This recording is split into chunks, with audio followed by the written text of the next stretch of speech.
Welcome to another Legend Lore episode of the It's a Mimic podcast, where you never know what you're gonna get.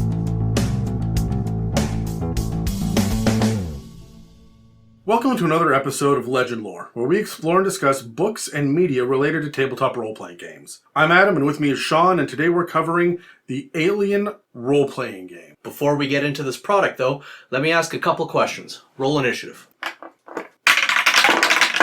Haha, 20. Oh, God, it always feels so shitty to roll a natural 20 and then realize, I gotta go first now. So ask your questions and talk to yourself for a minute. Okay. So, question the first, what do I know about this book going into it? I know a little bit more about the IP than the book in and of itself. Sure. I know that... And I mean, it's no secret that we have played the game, right? Yes. You played this for an entire fucking 13 hours or whatever we ended up doing that day. At least a version of it. Sure. Oh, no, we played... I homebrewed a couple of things like the death rules, but we played pretty accurately, yeah. All right. Outside of that, I know that it's by Free League. I know that... you had something to say about where it came from, though? Yes. So, for anyone that's been paying attention to the podcast, one of our top tier patrons, the Platinum Great Worm patrons, Gerald, ended up buying and giving me 5 Alien, books/box sets, right? So, which is incredible. It's so fucking good. He just bought it like, hey, you would love this. Look into this. And I ended up opening it up. I think I've said this on the podcast before, but I'll say it again now for this episode. I opened it up in front of Dave, and I pulled them all out, and he took one look at it and said, are we going to play this? I'm like, fuck yeah, we're going to play this. And remember, Sean, we used to do Call of Cthulhu just off mic, playing on our own on Friday nights and shit for a while, right? Yeah. My initial intent was to just dig into this, get the Friday night group back together of Terry and Kyle and James and Dave and run it like that. And then I decided, or I was looking at it and Dave's like, you need to do this on mic. This is too fucking cool. Do it on mic. And I went, that's a lot of work, but okay. So I investigated it. I looked into it. And I'm like, we could do this. One of them was the starter set, and that's what we did first, right? So we learned it off the starter set. So thank you to Gerald for this episode and for the Alien RPG episodes, both the ones that we've released already and the ones that we will release sometime in the future, because we're not done with this yet, because it's fucking rad. Yeah, I had, if I were to say that I had the best time playing an RPG, a TTRPG in years, was at that table, and that was a lot of fun. I also want to say, if I can be perfectly honest, what I know about this book is a lot. I've been through every fucking page of this book. Yeah. Granted, at this point of the time of the recording, I haven't picked up the core rulebook in 2 months. But I learned the entire system and prepped the whole thing in about 3 weeks. And then prepped the podcast side of it as well, right? And the logistics of it were a nightmare. I want you to know that the stuff that came with the starter set is so shiny and pretty that I didn't want to ruin it by having you guys write on it. So I was at Staples printing off character sheets, even though we had pre-gen characters, and then writing in the details myself into there was a lot of fucking work. It took hours and hours and hours of doing it. And unlike when I DM, I can kind of get an idea of it, fly by the seat of my pants, and improv. That was a story with 3 acts, a beginning, middle, and end. And I didn't know the Alien RPG well enough to be able to just wing it. So I think that a lot of the success of it was honestly having an abundance of fucking prep work. And when you learn a new system, you've got to do that. So that's why I bring it up. Anybody who's going to pick this up for the first time, sit down and learn the rules. They're really not that difficult. I've got a couple of little caveats about that, but for the most part, this ran so smoothly, right? And I love this fucking book. So I've got some gripes about it, but they're surface level gripes, right? Sure. No book is perfect. Sure. I guess I have a bit of an advantage in the next question then, in that, what do I hope to see in the book? Well, you've already seen it, but for me, what I hope to see is, being a fan of the IP, I really hope to see a lot of Alien and Xenomorph lore.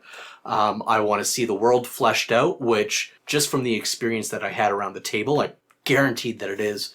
From a DM, or what do they call it in this? It's Game Mother. Game Mother. You're a GM, right. Yeah. Fantastic.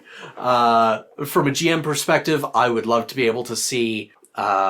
things laid out well. I would love to see maybe a couple splashes of some artwork, something thematic, that level of stuff. Was there something you were hoping to be able to see in it?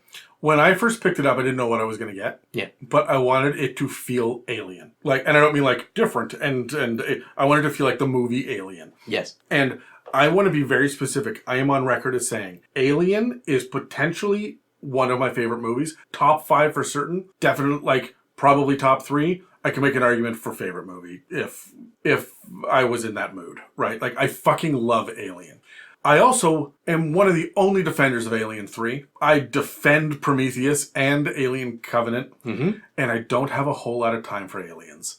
Interesting. I don't like what Aliens did to the franchise. So I wanted Alien, not Aliens. Yes. I didn't want colonial marines. I didn't want game over, man. I didn't want those fucking moments.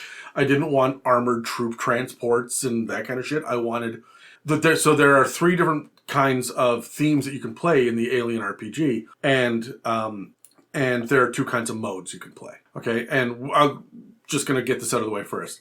The modes are cinematic play or campaign play. Campaign is what you expect. It's just an ongoing story that you're playing through.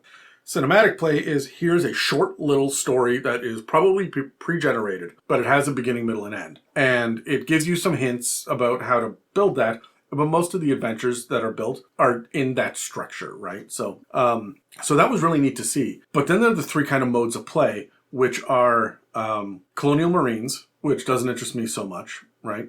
Colonists, which I think could be kind of neat. And then space truckers, which is the thing I wanted. That sounds so fucking fun. And fortunately, as anyone who listened to the Let's Play already knows, we ended up doing the starter set, which is space truckers, right? Yeah. So much fucking fun. And so I don't know. I love this. When I was looking into this, I wanted to get the Alien, the Ridley Scott first one from 1979. I wanted that experience. I think this book delivers on it. So amazing. What takes us to the next question. What are your concerns about the book? Me going first, my worry about the book is that it's going to be a lot of gray text on black backgrounds, and it's going to be a pain in the ass to be able to read.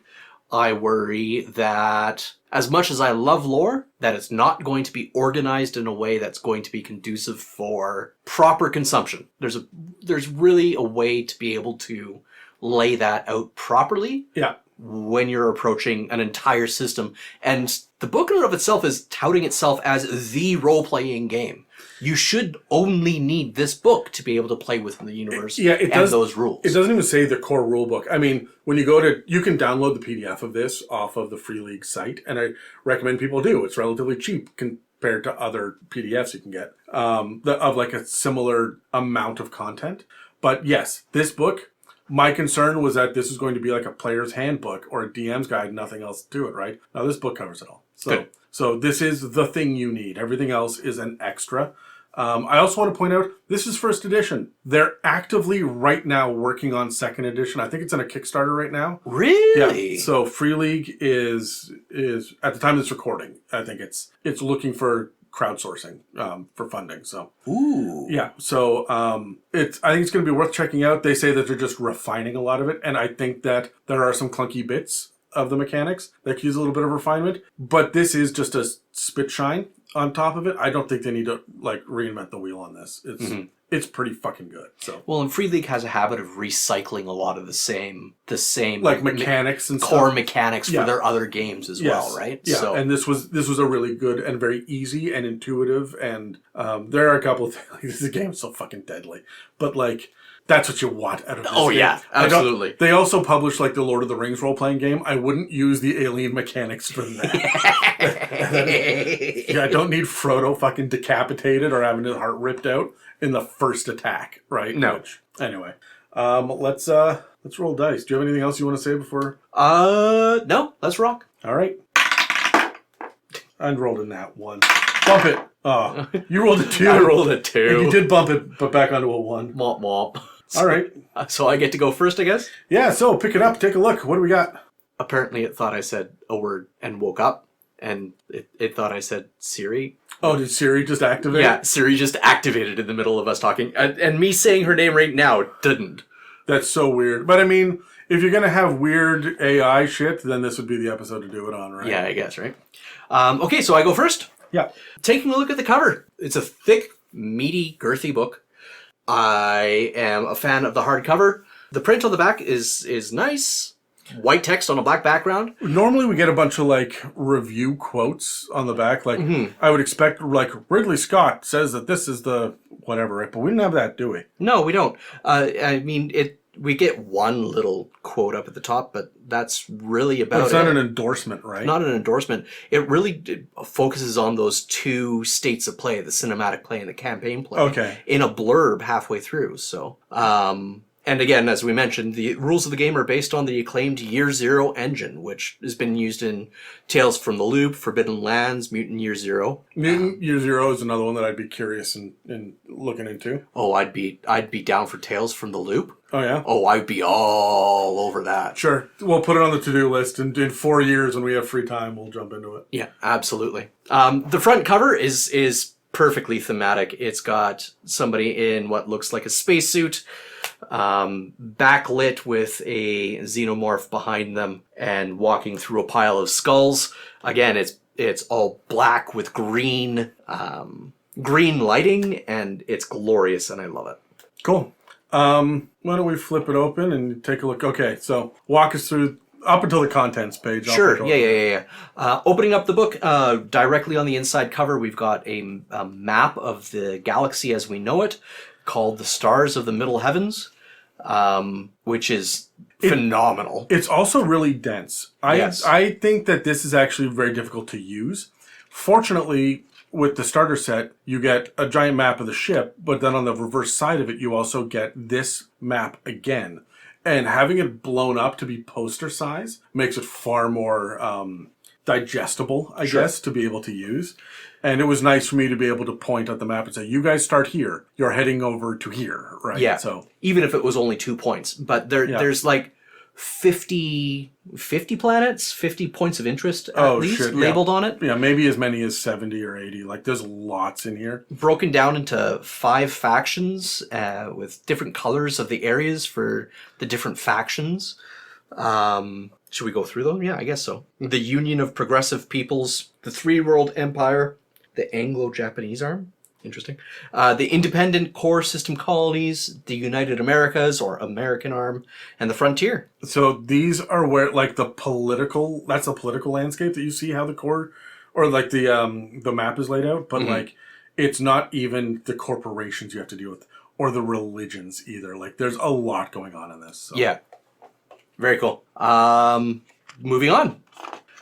We get the... What do they call this page? I can never remember. It's a kind of a title page. I call it the credits page. Credits page? Yeah, I like that one.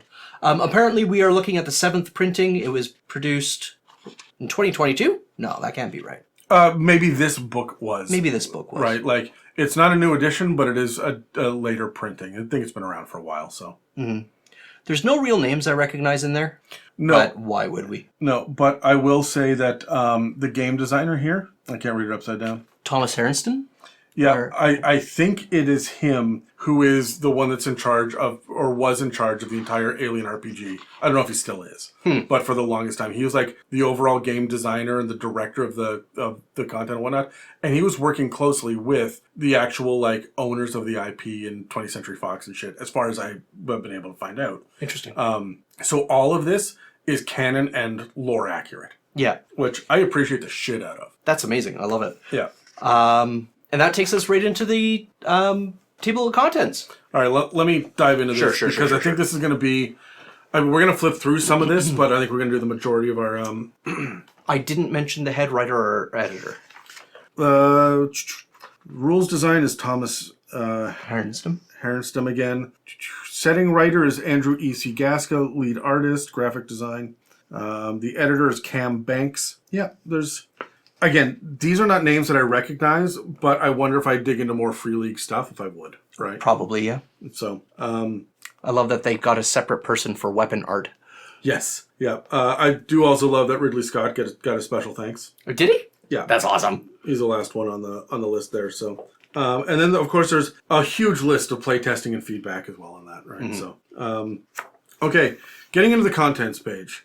And by contents page, I mean 4 contents pages. There are 4. There's so much to cover in this. So this book is one of the densest ones that I've run into, when it comes to all the shit it wants to cover. Fortunately, it kind of lays it out in an interesting way, and at no point does this feel as overwhelming as, say, do you remember the D&D 3.5 Player's Handbook and how fucking dense that text was? Yeah. And if you wanted to find something on a page, everybody wait a minute, it's going to take me a sec, I got to find a... Oh, it's a +2, right? But like you sit there for 35 seconds trying to go through it. This is very, very clearly and easily laid out. And you can see the amount of black space in the content page here. It is over 50% dead space. And if I just flip to a random page, that's true everywhere. Yeah. Tons of just dead black space, right? So as large as this book is, how many pages did it come in at? It came in at 392. Yeah. The majority of it is just going to be black ink. And I am going to say this as well. High quality printing as well. Like this is one of the prettiest books that I've seen. This was not a third party printed on computer paper and bound in somebody's basement kind of shit, right? Like this is beautiful. They have spent the money on this. Yeah. So anyway, chapter 1 is called Space is Hell. Perfect. Yeah. And it starts out, the very first part of it is called What's the Story, Mother? Which is lifted right out of the Alien movie, right? So it gets into frontier life, careers on the frontier, including colonists, space truckers, Marines, and company reps. Role-playing, and specifically for the game mother and how to role-play the game mother. The different kinds of game modes, which I talked about before.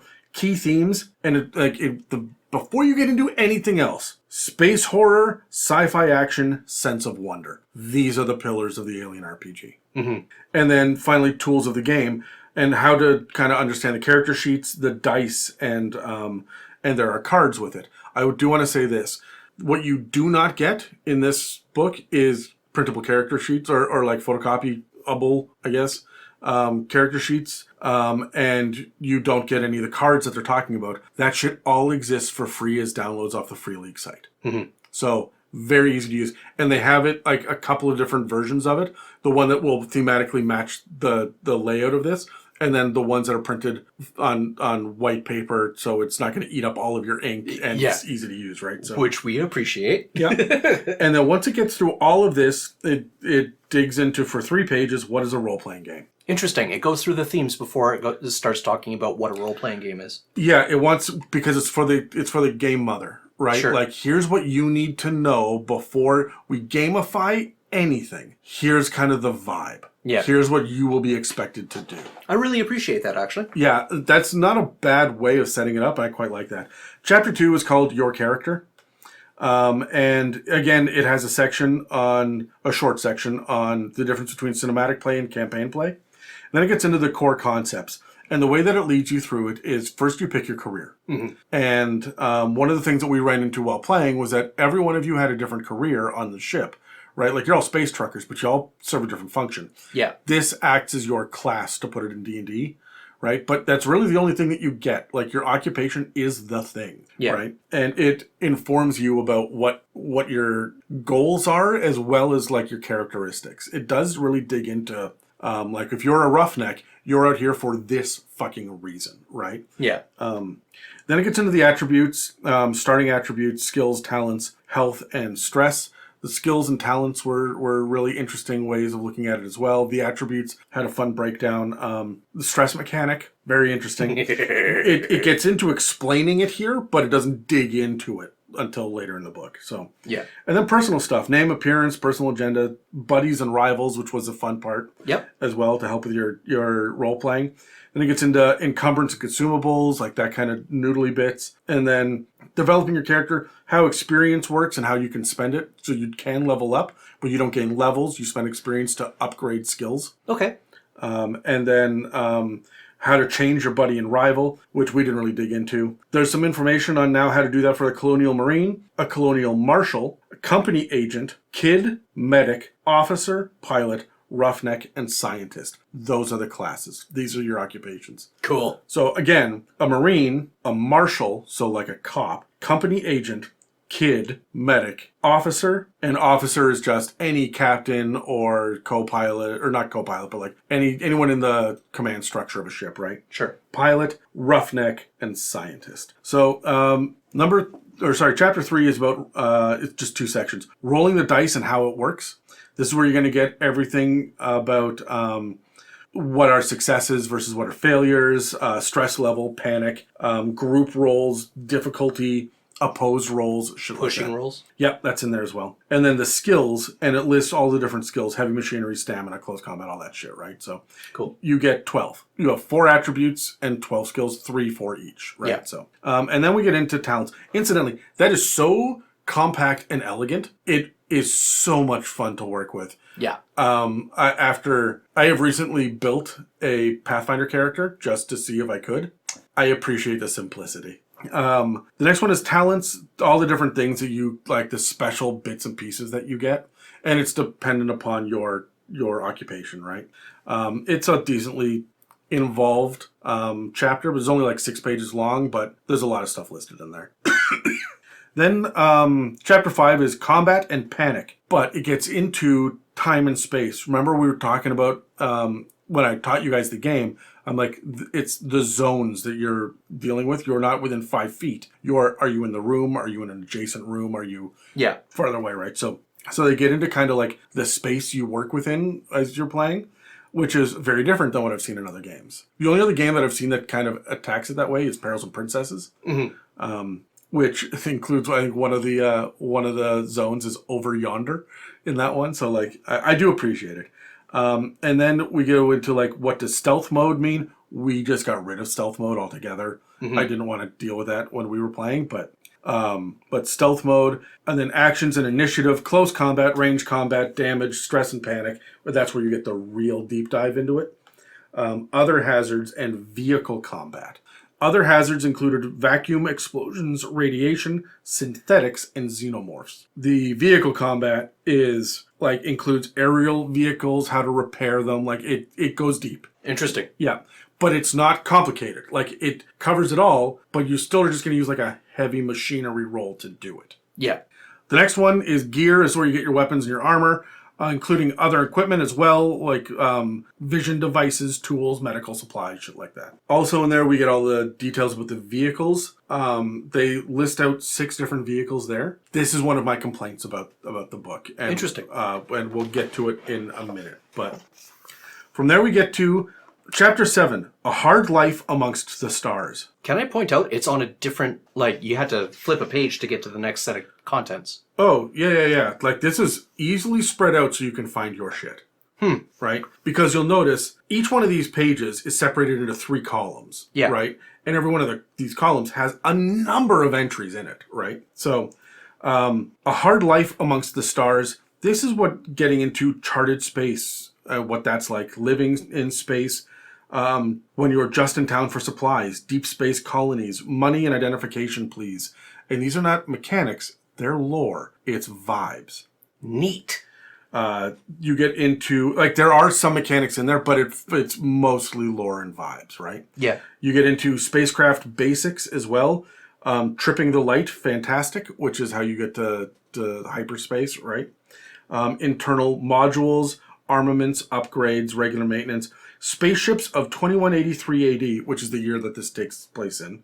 And then you just have 6 spaceships just laid out here. This is what they are, is how it works. Again, I would want a little bit more from that, but then we get into space combat, and there's a solid 12 pages on how that works. And we didn't get into any of that, but such things as distance and zones, approach velocity, detection.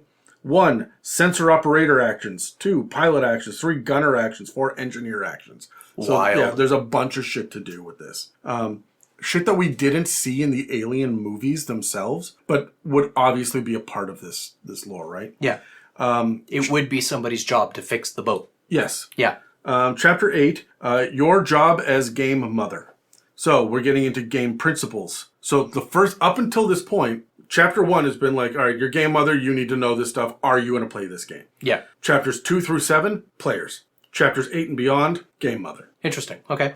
So, game principles, And it's stuff like limit their resources, riff from the movies, increase the pressure, let them breathe. Like these are hints on how to be a game master, essentially, right? The different themes, again, space horror, sci-fi action, sense of wonder, stress and horror. It gets into the 3 stages of fear. And it says splitting the team. It highly encourages you to split the fucking team. Oh, of course. Yeah.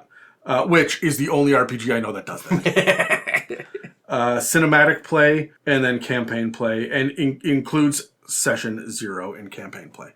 So the next one is governments and corporations. This breaks it all down. The ones that we mentioned before that were on the map, including Wayland Yutani, LaSalle Bionational, and Siegson. These are common ones. Alien Earth is listed what the big 5 are. Yeah. And it's not these ones. So I feel like these are the ones that are on the outskirts of space, and those ones are on Earth, right? Sure. It very specifically says Earth has been split up into these 5 factions, like these 5 corporations. So number 10 is systems and planets. So you get the Sol sector, the core systems, the outer veil, the outer rim territories, and the frontier. So, and it kind of lists that as well. And if you look at the map as well, you will see that although it's color coded for where the influence of the different governments are, there's also these concentric rings that are very subtle in there that show you like, this is where the core is. This is where the frontier is, right? So, and every one of those sections has a number of pages dedicated to like the details of living there.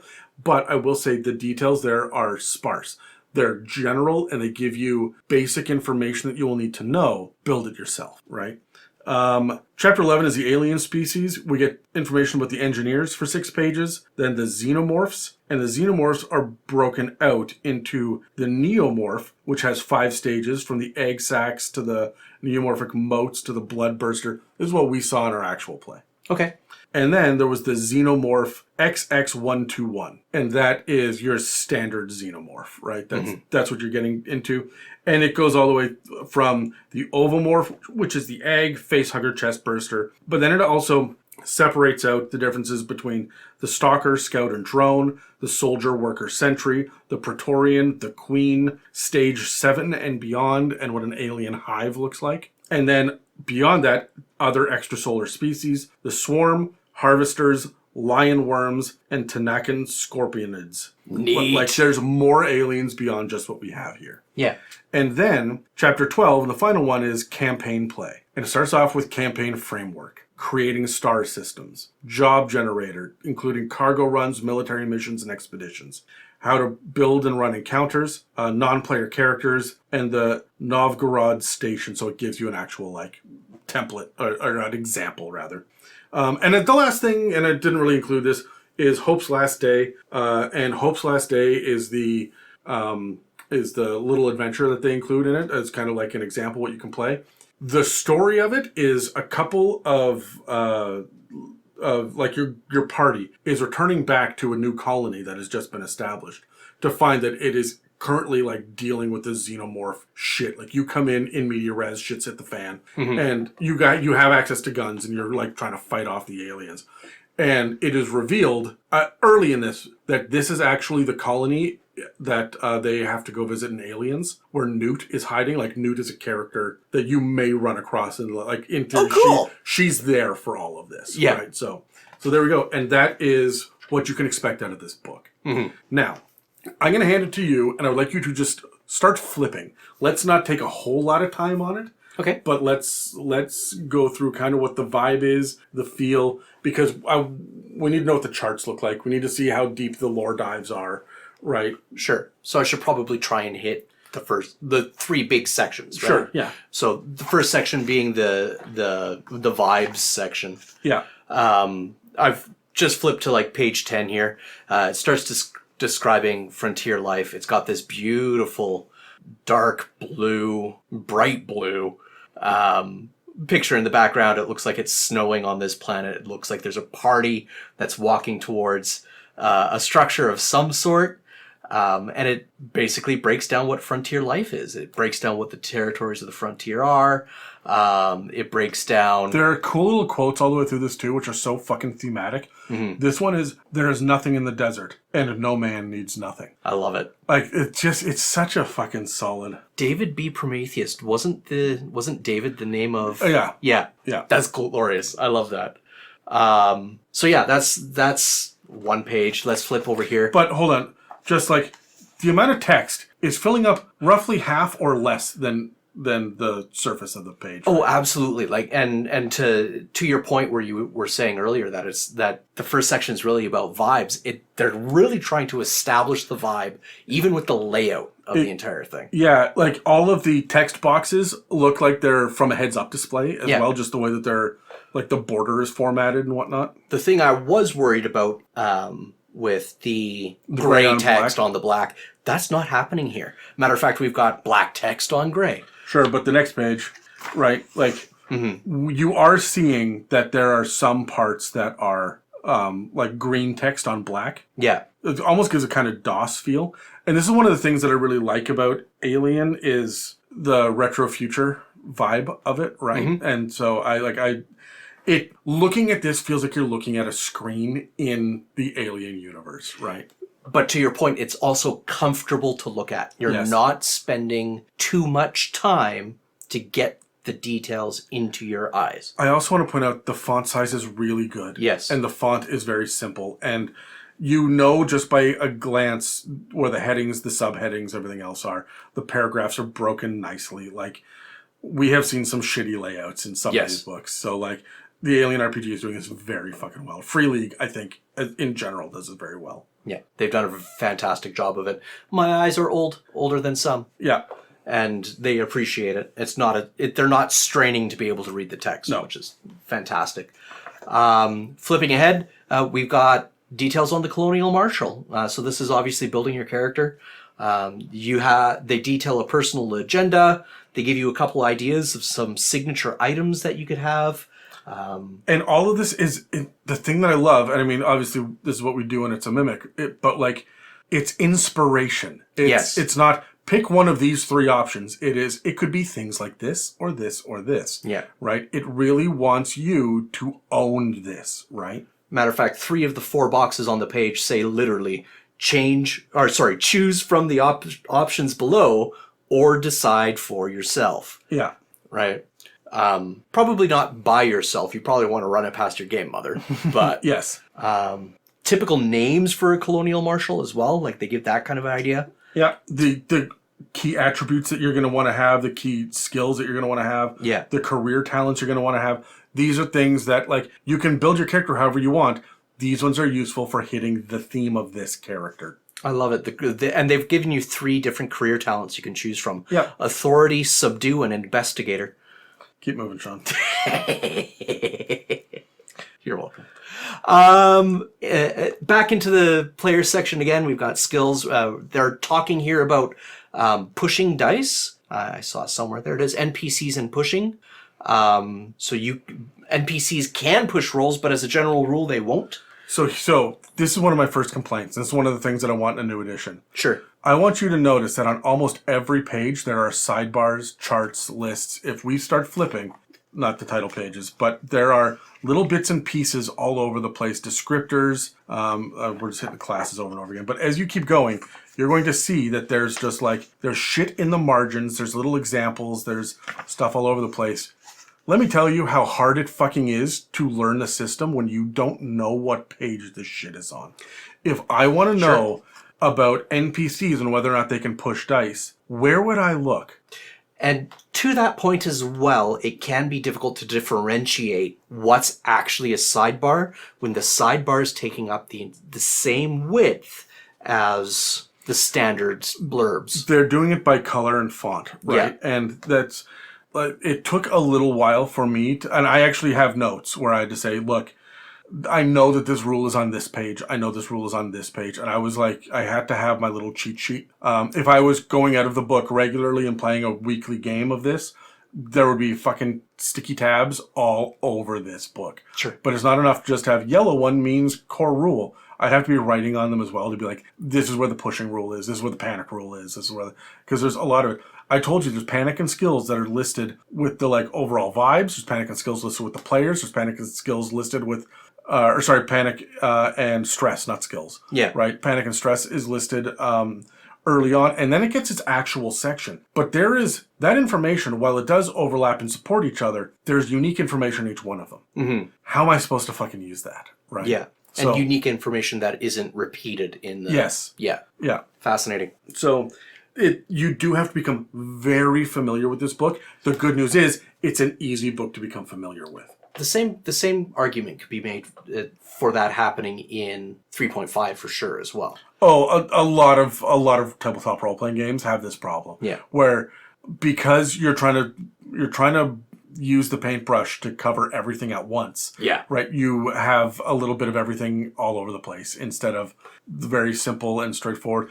And a lot of the problem is that most of these books do not teach. They just present information. Right? Yeah. This book feels like it teaches, and I really appreciate that shit. Very cool. Let's flip again. And I do want to point out, just to back up, this page has an example on it.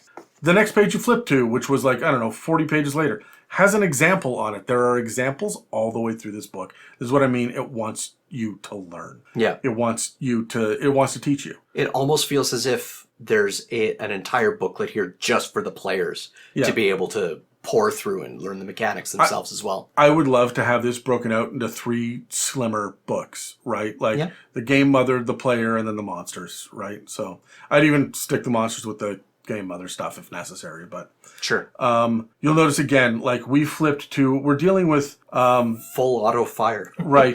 I mean, this is where we have cover is in with the ammo shit, right? It's not it's in the combat section, but it's not intuitive which one it's in. And there's a section called androids and ammo that is after the fact here. You got to go to the ammo page to know it's there, not to the android page. And it will have different rules for synthetics, right? And so this is what I mean. There's a lot. You saw, I handed you guys a package of 7 to 10 pages. I forget how many it was of here are the rules that I was copying and pasting. And out of this book, because I bought the PDF as well. And I'm we're just going to dump this into a document and print them off so that you guys can see it. And it was from all over. Yeah. All over this book, just because we needed to have it in one concise place. Right? Yeah. And even so, it took us about 2 hours to go over those 7 pages. Yeah. Yeah. But I mean, when we were done, to the credit of this game, in 2 hours, you guys understood all of it. Oh, yeah, absolutely. And it's not like I taught you guys this game is simple enough by mechanic, but intense enough by vibes and whatnot, and lore. The other thing is it took you guys 2 hours to learn it. It took me 8. Do you know how I am still learning D&D shit? Yeah. Right? 8 hours to learn this. And granted, we didn't dig into the Colonial Marine shit, and it apparently goes deep. But, it was so fun and easy to do. Mm-hmm. Incredible. All right, let's flip again. Yep. Another 40 pages or so, whatever. Anchor Point Station. So this looks to me to be Hard Life Amongst the Stars. This is more of a section detailing some of the places that you can get to. Anchor Point Station was one of the stations that you guys started from narratively, but yeah, this is where we're getting into. You see, the art here has gone from the Starscape. Yeah. Whenever they're teaching you mechanics, you get Starscape. Whenever they're teaching you lore, you get background art. Interesting. Yeah. Okay. It's not a hard and fast rule all the way through, but it tends to be the general vibe. So yeah, and the background art here is literally a full 4/5 of the page is black background with white text, and the top fifth is just what looks like probably Anchor Point Station, maybe. Yeah, you're getting, it's so light and dark. The contrast. The previous page as well is another one of these. It is a massive ship with huge towers that is floating above a planet, right? but it's all light and dark. It's all contrast, and most of it's in the dark, right? Yeah. One of the things I love about the Alien universe is a lot of their ships don't look like they should fly. Yes. Right? Yeah. And it's Well, they're built in space. They don't need to be aerodynamic, right? No. Like, they're just... Why do they need to be? No, fuck. No. You, give me a board cube. Right? Like, Exactly. So yeah, that's detailing spaceships and space stations. We get a quick blurb on Anchor Point Station, which, as we've mentioned, is a pretty key location. And also Arceon, which was dubbed the Wooden Planet by space truckers. Is this... I don't know. I didn't read this specific one, but it could be the one that takes place. Does mention anything about smelters or a prison or anything? Was founded by a monastic back to nature movement in the 2100s. Okay, so Alien 3. so hold on. Alien 3, I will defend to the death because I think it has some of the best concepts and the idea of... Anyway, I'm going to move on, otherwise I'm going to rant about Alien 3. But the original script for it did not have it on a planet. It was a superstructure that was built out in space made of fucking wood. So much of it that it had its own gravity and atmosphere. And that's where Alien 3 was originally going to take place, with these monks, right? That had like this huge like order of it. Instead, and then like the next draft was fuck all that. We're going to do prisoners on a prison planet. And then the next one was fuck all that. We're going to do like a mining planet. And then the fourth one was like, fuck it, put all three of them together. We like aspects of all three, mash them together and make it work. So it was like prisoners have turned monks. The prison has been shut down, but they've decided to stay on for their own holy order to be able to continue smelting as necessary. Like, it was so fucking convoluted, but it's because of the fucking drafts. I love that they included this as part of the canon fucking lore. That's glorious. I love it. There are Easter eggs for the diehard fans all the way through this. Oh, of course. Right? Yeah. And not even Easter eggs, just like, yes, we acknowledge this. This is a fucking phenomenal thing. But I'll tell you the one thing that's not in here, Predator shit. Interesting. Do not open it up and expect Predator. This is Alien RPG. Okay. I would love to see a Predator expansion at some point maybe, but Alien RPG. Could they pull off a Predator RPG? I think that you would just you would have the Predator expansion, which would give you basic rules about how their tech works, basic rules about the different kinds of can never remember how it's pronounced. Udotage? I don't remember. Fuck. But like the actual name of the species. Yeah. Right? What their purpose are. A handful of stat blocks as monsters, but you don't get to play as a predator. They're the enemy. Yeah. Yeah. You could release a 100-page book. Same like the xenomorphs in this, right? Yes, exactly. Yeah. All right. Let's flip again. All right, now we're into the game mother shit, and you can tell because we have fucking charts, lists and charts. We get lots of them. Yeah, and this specifically is detailing component damage. Yeah, you flipped to spaceships. I flipped to specifically for the Conestoga class frigate. And it lists, major component damage, minor component damage. Do you have 2d6 kicking around? Yeah, I do. I keep dice Perfect. nearby. So here, just roll this one twice. All right. 43. 43. Instrument malfunction. So, and it tells you the effects. Piloting, range combat, and comtech rolls on a ship get -1. And the repair roll, a comtech roll. But you'll see, this is not just a chart, so pick the one you want. This is a random chart. Yes. Right? And they use the D66 method, which is you roll 2d6. The first one is the tens first column. digit. Yeah, the second one is the ones column, right? So, and I like that too. That feels like there's enough options, but I'm not overwhelmed with 100 fucking options on percentile dice. Yeah. It's interesting though, because it goes to 51.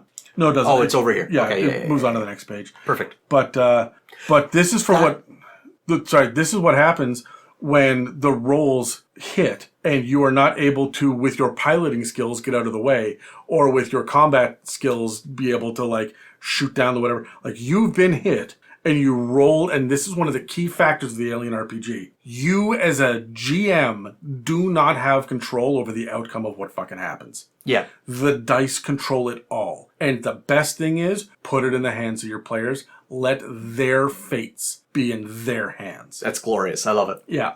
I do not appreciate that they split the table in half and put one half of them on one page and continued it on the second.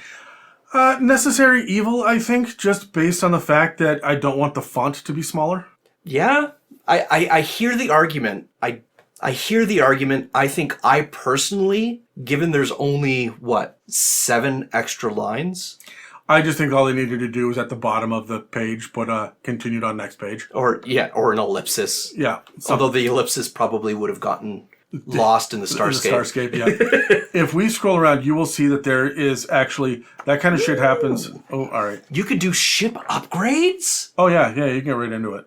So, like, damn, there's a lot of, here are the armaments and stuff. There are a lot of charts. There's a lot of charts and tables. Sometimes you get to choose, but a lot of the time, for the details, you can choose. For the outcomes, you roll randomly, and there is almost no control, right? So we had, when we played, for example, Steve's character got his throat ripped out like 3 fucking times, and for some reason was still goddamn standing. Yeah. Megan's character had her heart ripped out on a single roll. And then she picked up an NPC to play immediately after that, and had her heart ripped out in the exact same manner because she rolled the exact same fucking thing on a single fucking roll. Jesus. Right? Like, it is so up to the fates whether or not you are limping along and barely holding your shit together, or you are just removed from the fucking universe with one bad roll.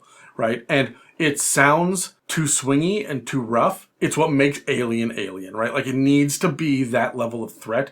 And still, that level of damage, like, if we get into all of the, the effects here in the minor component damage, you would choose, as the GM, is it minor or major? We roll this D66 for minor, and there's a bunch of options. The major is on the next page, underneath the continuation, and you still roll 2d6, but you add them together. So there are 11 options, 2 through 12. Roll it.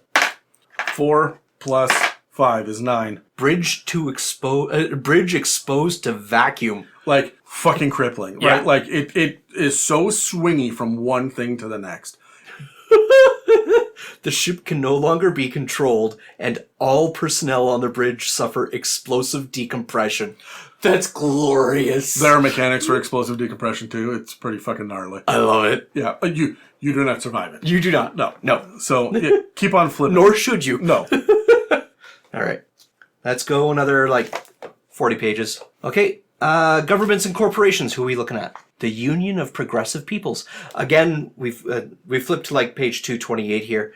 Again, we've got this beautiful blue, cold atmosphere of a planet with 2 people dressed in spacesuits, backlit. And that's one of the signatures that I love on this book, is everything is backlit. You'll also notice that we're getting silhouettes and people in suits and stuff. You have not seen a face yet. It is very impersonal. Interesting. Yeah, I like that. Very cool. I hadn't noticed that. But now that you've drawn my attention. So walk us through this. Yeah, so it gives us we're currently looking at specifically the Union of Progressive Peoples and the breakdown of who they are as a faction, as a government. Yeah, you get a quick blurb about it, and then you get into it. And then you get into it. It details the history of it, what military and organizations it's affiliated with. It breaks down the leaders, its current activities, who they're related to. The locations too, which is going to be important on the map, right? One of the sidebars is the Governor General of the UPP frontier colonies. So they are giving you NPCs at the same time as well. Yep. But you only get a couple pages. It's all that you need because you are grunts or Marines. You're on the basic front line. You're not hanging out with the Governor General. You're not hanging out with the President. You're not on the core worlds in this game. No. You are in 2183. On maybe the Outer Veil, probably the Frontier. Yeah, right? That's all happening at a different level. It's good to know that it's there. Yeah, but you're not really going to get too much into it. I want to point out as well that the Alien Wiki also streamlines a lot of this shit and fills in some detail and more from the comic books and all of the stuff that is considered canon. So this is enough to play the game. There's more that exists out there if you really want to get into it, but I don't find that necessary. Yeah, wild. And to your point, it's only a couple of pages and you go on to the next one. Next, it's the independent core system colonies. And again, we get, a little blurb about their history, a little bit about their military, their relations, their locations, and an NPC. This guy happens to be a liaison recruiter of the Central Space Consortium independent core system colonies. Yep. Cool. All right, jump to another section. What do we got?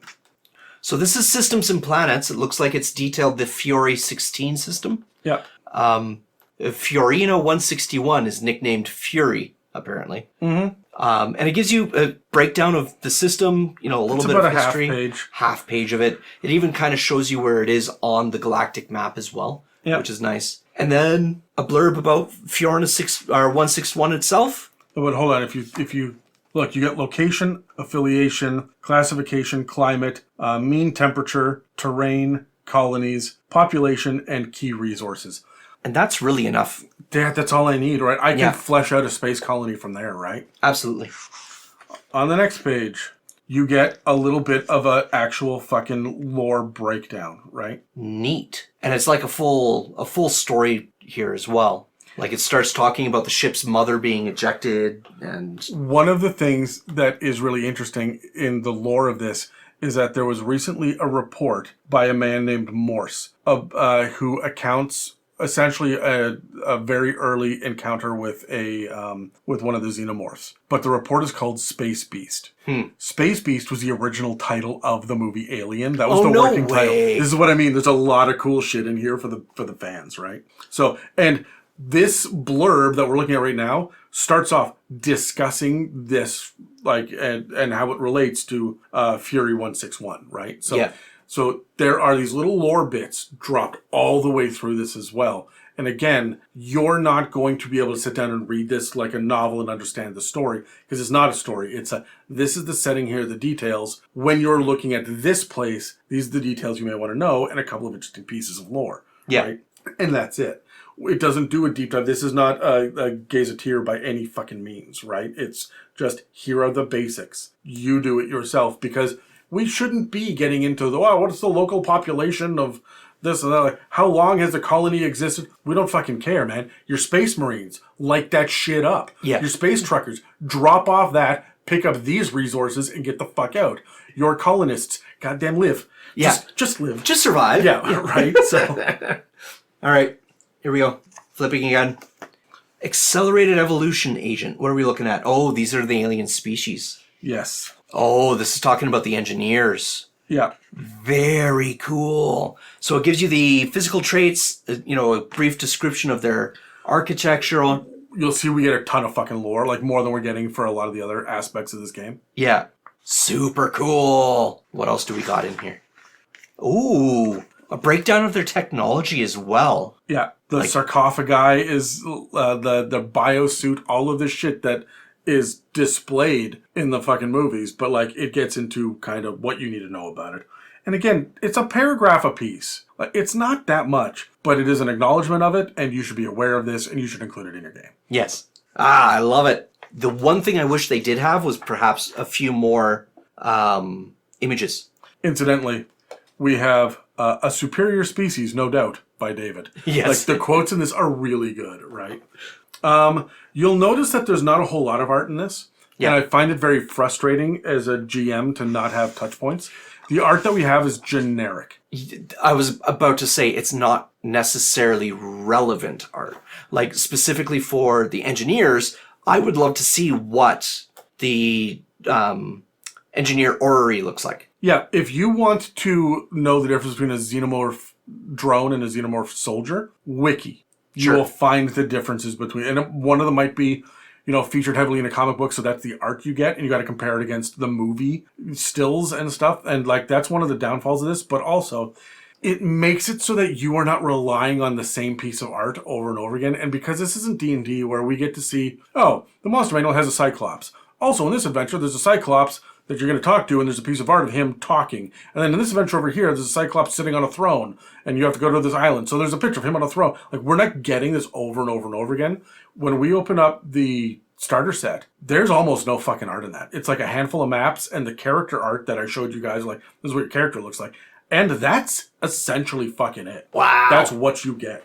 I think there's one picture of the neomorph. Yeah. And that's it. Like, the art is sparse because, and again, that's the style they're going for. There's light and dark. You're zooming in on some things, or you're like zoomed way out on other things.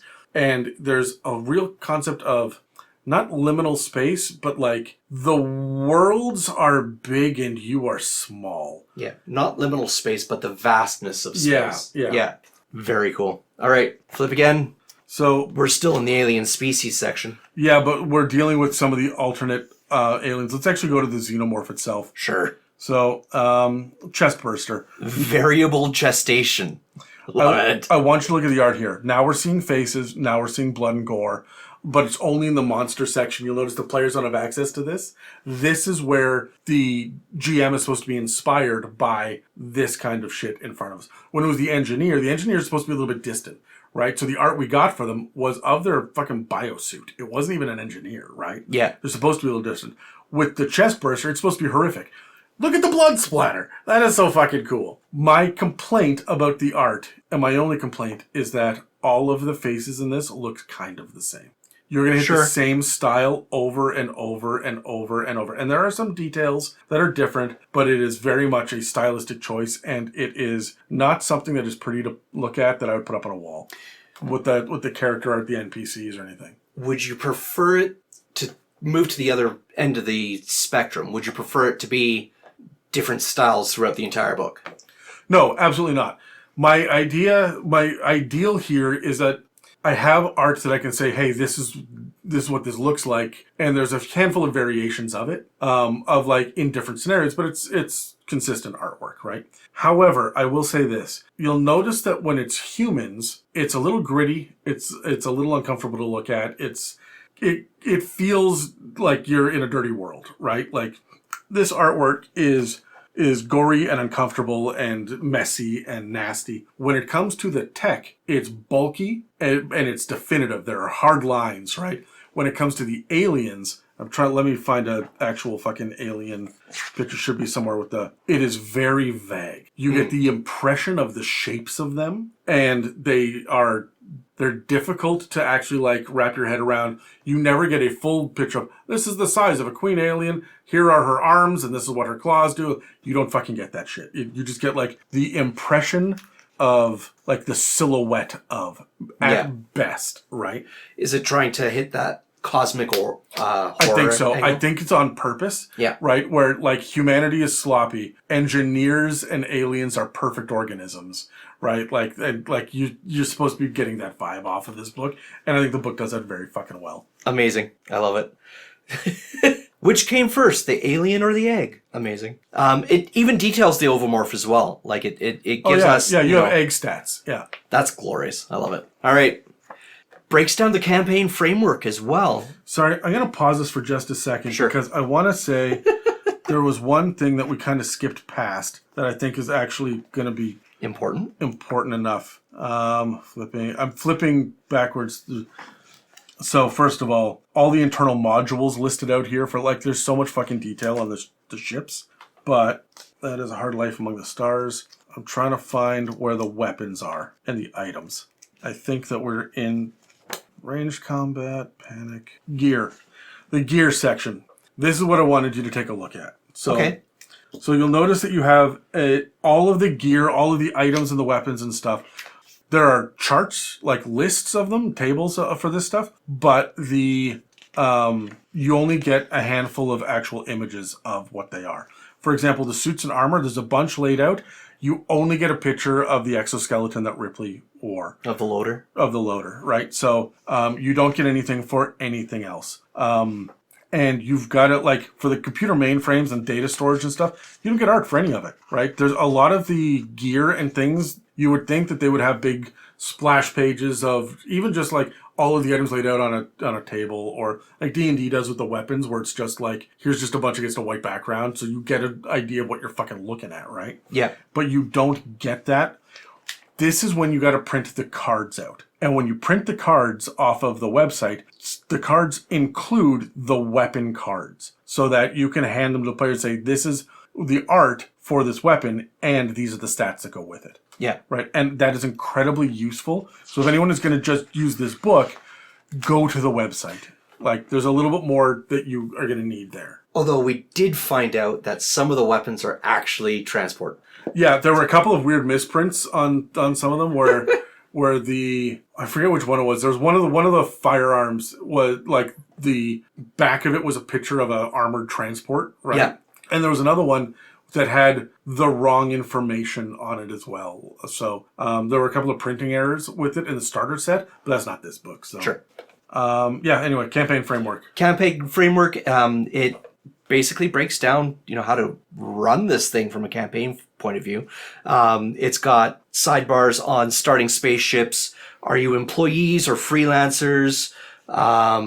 It goes over the space trucker kind of framework, gives you the typical jobs, suggested careers and employers, suggested spaceships, and a weekly salary as well. Yeah. Details how to create an entire star system as well, with a table on the star type, the brightness class, the spectral class, all sorts of cool things. Planetary names with a suggested list. How to create a main world.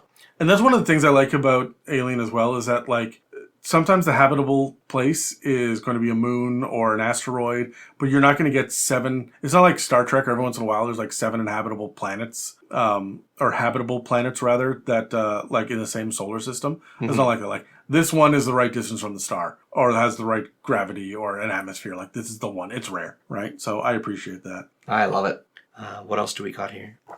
Job generator. So as a GM, you could roll on a table to be able to figure out what type of job it's going to be, or at the very least, whether it's going to be routine, normal, difficult. What's the idea here?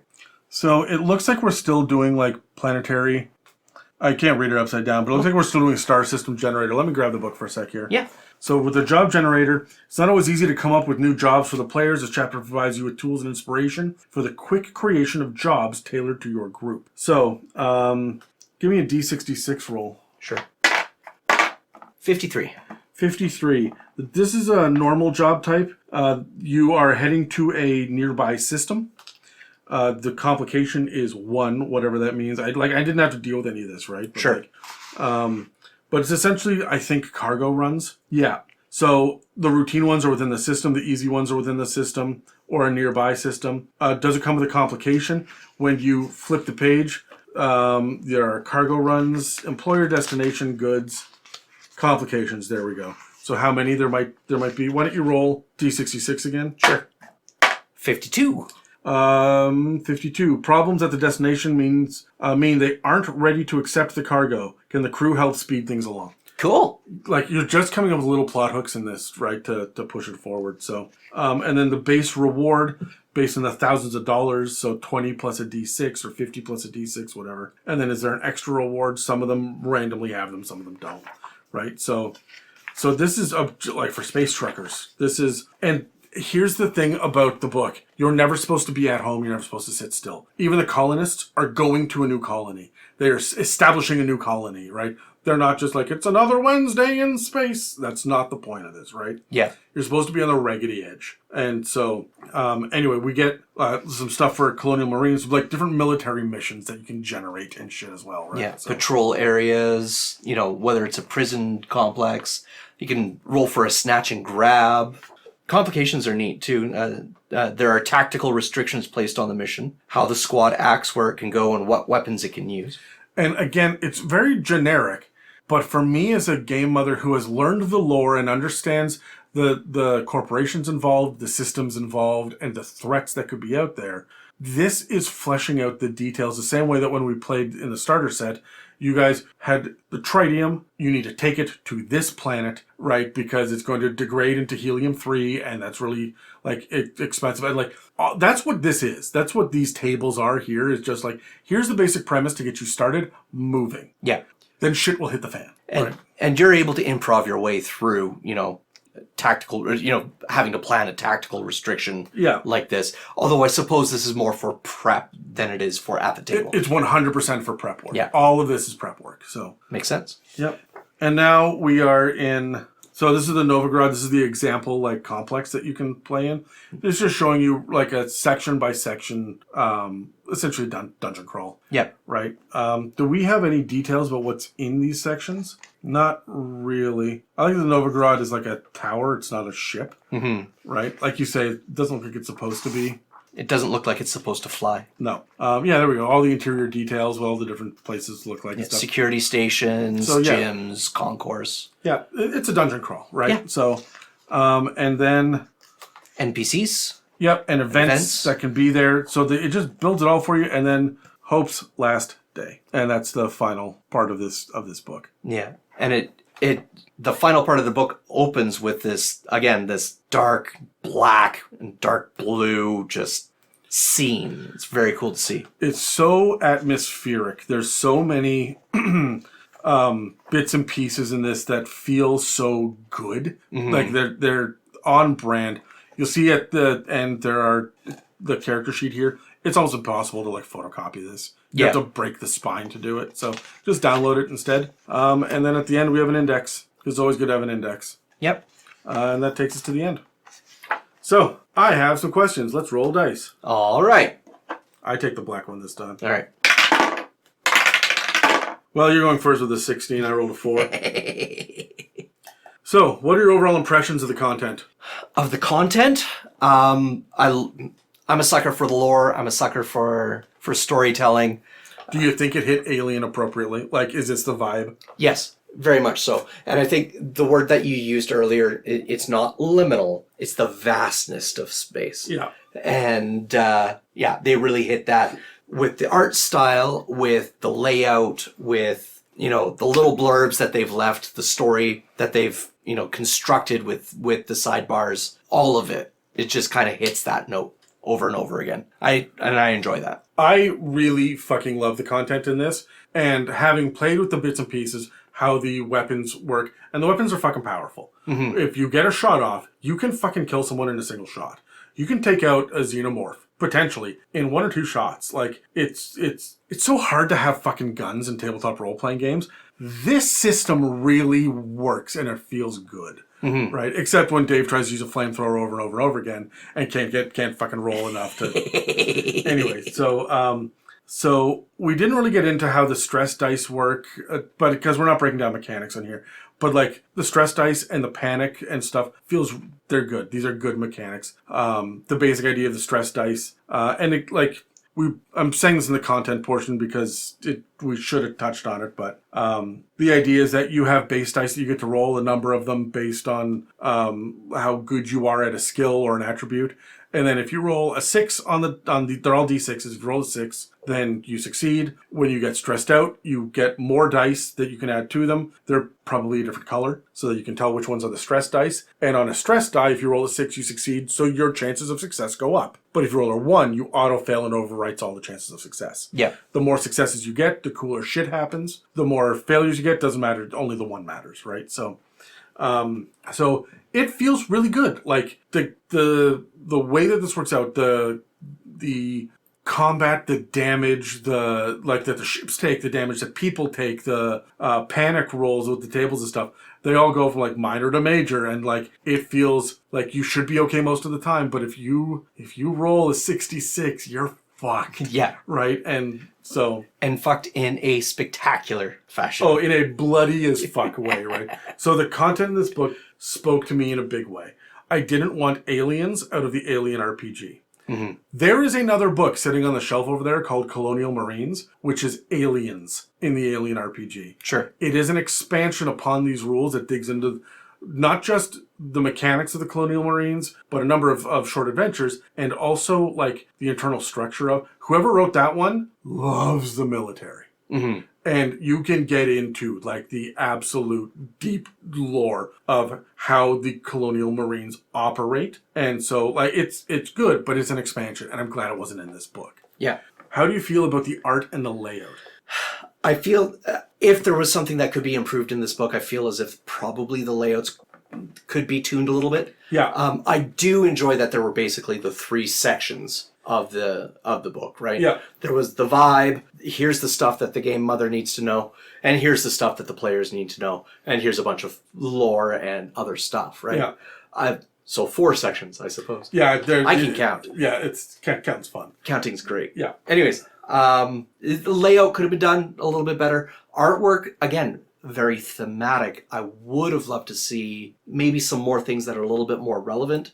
I know you really enjoyed the vagueness of a lot of it, how not defined and thereby unknown a lot of the art came across. I would have loved a couple more visual cues on things like the engineers. Do you know why Alien is scary? Because we don't know what the fuck is going on. I agree with you 100%. Why Prometheus is scary? Because you don't know what the fuck is going on. Because now we're getting goo and big pale fucking giants and like what is happening here? You know why Alien Earth is scary? Because we don't know what the fuck is going on. Do you know why Aliens isn't and why I don't like it? Is because you know exactly what's going on all of the time. Sure. And that's a problem to me. Sure. Right. The conflict is clearly laid out. The twists, they don't keep coming like a horror movie does. It's just like the bad guys get bigger and scarier and the tension goes up because it's an action movie now, right? And out of all of them, it's the only one that's an action movie. Mm-hmm. And what it does is great. It just could have been Starship Troopers too. Sure. Right? It didn't need to be an alien movie, and that's my gripe with it, right? Sure. A lot of cool moments. I fucking love Newt. I love, like... Paul Reiser's just such a slimy piece of shit. Like, there's so many good things in that movie, but it doesn't... I can skip it on a rewatch and I'm fine. Sure. Right? But no, I appreciate the art, and you're right, the layout needs to be a little bit better. That's what I say. It doesn't need to be completely overhauled. It needs a little spit shine, right? It by no means is it the worst we've looked at. Oh, shit. I would say that it's probably the top 2 or 3 of what we've looked at. Absolutely, yeah. As far as, you know, a core rule book, right? Yeah. It does a better job laying out what to expect from this RPG than Call of Cthulhu or Dungeons & Dragons. Sure. So, I agree with you. What grade do you give it? I give it a B. I think there's room to improve. I think that it is a phenomenal effort. I have difficulties thinking what I would give an A, but I'd give this a B because there's definitely room to improve. But it's hell yeah, it's great. You are far less forgiving than a lot of the others. Everyone else that ever does a legend lore with me is always like, yeah, I think it's pretty. I give it an A minus. You're like, yeah, it's a B. B is like low end whenever we do these things. Really? Yeah, I know. Nobody else knows how to fucking grade these things. and that being said, I give this an A minus. But I do fucking love this. I think it deserves to be in the upper echelon of the things that we've looked at. Sure. What would be your second favorite one that we've looked at? We've torn apart a few other games. As far as like a core rule book, a core concept that's hit. I mean, you and I have talked outside about the 2024 PHB. Yep. I don't necessarily think that's the second. No, but fuck, was it better than the 2014? Oh, fuck yeah. And the 2014 was better than every previous edition. Yeah. And I don't mean content, I mean layout and usability and whatnot, right? So yes. I'm going to say I think Spire. Spire gave the whole fucking idea all at once. Yeah. Right? Like, you really got the vibe of it. It's one that I'm really excited to actually revisit at some point. Spire was really fucking good. The one that I hoped was a lot better than it ended up being was Lancer.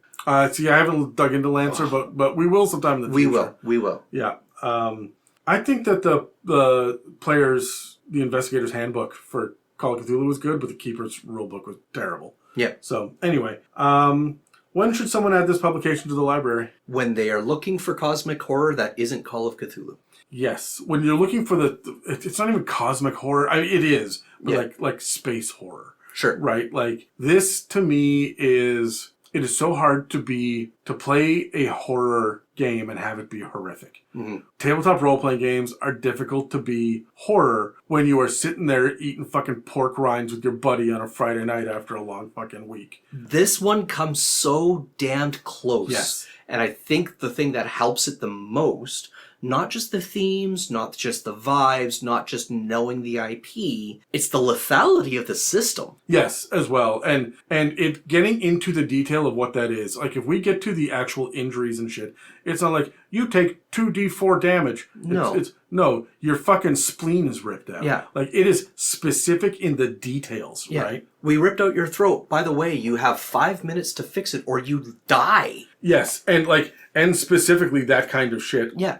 Right? So I'm trying to, like, one of the panic rolls, Seek cover. You must use your next action to move away from danger and find a safe spot if possible. You're allowed to make a retreat roll if you have an enemy at engaged range, which means like you are fucking dealing with them. Your stress level is decreased by 1, but the stress level of all friendly NPCs in short range, so everyone else in the room, goes up by 1 because you just fucking pieced out behind the desk. Right? After 1 round, you can act normally. Like, that's one of the basic panic, right? And it's a big fucking deal. I'm looking at the damage. Give me a D66. Sure. 44. Punctured lung. Is it fatal? Yes. In 1 day, if you do not get medical assistance. So, like, you can gasp along with 1 lung operational, right? Your stamina and mobility, which are 2 of your 4 attributes, are both at a -2, and it takes you D6 days to heal. Gross. So, And that's with medical assistance. That's with medical assistance. If you do not get medical assistance, within 1 day, you will just die from this. Yes. And one of the things that I really like about this is it's not just 1 day. Some of it is 1 shift, so like within 6 to 8 hours. Some of it is 1 turn, right? So like if you do not get medical attention right fucking now, you will die. And so you will get situations where there's no medic available. There's no way to actually fucking heal yourself. Nobody has a role that could possibly succeed, and they only get to try once, right? If they are unlikely to and they fuck up and they can't heal you, you are alive, but in 6 to 8 hours you will bleed out and die. And there's just a ticking clock over some players' heads, and that's fucking rad. Incidentally, Steve got ruptured jugular. 3 times. 3 fucking times. Which was 1 round, right? And 1 round is like the end of your fucking turn, right? Yeah. Like, so, anyway, so when should someone add this to their library? This is one of the better systems out there. I love the Call of Cthulhu mechanics quite a bit, and I would absolutely run a survival horror zombie apocalypse game with the Call of Cthulhu system. This, however, is for horror. This is when you need a monster. I would run a werewolf with this system, right? I would run a true vampire with this system because, like, he's going to show up, he's going to fuck you up. Like, sure. These monsters are going to fuck you up. You change the details on, like, what the attacks are and shit. That's another thing that I liked about this is that the alien hits. It is up to you to dodge out of the way when it's going to hit you. Otherwise, it fucking hits. I don't roll to hit. You roll to get the fuck out of the way. And then, chances are good, it's going to hit you. And then I roll to see which of these 6 things is going to happen. And I might roll the deadliest one and it kills you. Or I might roll the one where it just lands on you, knocks you over, stands on your chest, and screams. Yeah. But you are now engaged and fucking prone. And like there's no goodness that comes from this. The thing we should, again, point out in that statement, though, is you're not choosing it. No, the dice are. Yeah, and that's what I really appreciate about this. So, anyway, do you have any final thoughts or anything before we wrap this up? Nope. Just no? Nope. You know what? I'm a fan of the IP, of all the horror-esque stuff. You're not a big horror guy. No, you aren't. I'm not. But this itches a particularly fantastic corner of my brain, and I'm here for it. I love it. What about you? My final thoughts in this is that it's going to be very, very easy to get the basic mechanics down. There are going to be 7 or 8 details that you're going to have to really like write out and make sure you understand it, including how combat works. It's a little different than what most people are used to, including how the aliens run and whatnot, and space combat if you come into it. This is another example of a game trying to have multiple mechanics for different... Remember the Cthulhu Tech issue that we ran into? Like, when you're in the mechs, it's a whole different game than when you're on the ground. It's a whole different game. Then when there's magic, it's a whole different game, right? Like, it feels very different. Call of Cthulhu is the same way. You run around and it's great until you start to learn spells. And then it's a totally fucking new system, right? So, Alien RPG blends that. There are different systems for this, but it's all the same logic. You're using the same basic dice to find out the outcomes. And it's not going to be hard to figure out. You just have to know which page it's going to be on, and that's where some of the difficulty lies. So, yeah, my big thing is you're going to pick up this book and read it and get it pretty quickly. And you're going to master it in a handful of hours. And then you're going to be able to really utilize the wisdom after you've played a handful of games here. The wisdom it has about, like, less is more. Go for the guts, right? Like there are some bits and pieces in here where it coaches the game mother. It feels fucking good. So anyway, that's all for this episode on the Alien RPG. I guess the core rule book, although it doesn't say that anywhere on it. If you've been inspired by any conversations in this episode, you can reach us through our subreddit, r/itsAmimic, our Facebook group, our Threads account, or on our Instagram. If you'd like to support us, you can check the show notes below for links to our Patreon, as well as our website where you can donate or check out our store. And don't forget to like, subscribe, comment, and leave positive reviews. Every little bit helps. That's all for this Legend Lore episode of the It's a Mimic podcast. This episode and others can be found on Spotify, Apple Podcasts, YouTube, and most other podcast apps. Please take a second to engage with a like, follow, subscribe, comment, or review to help push our engagement. Thanks for listening to It's a Mimic, where you never know what you're gonna get.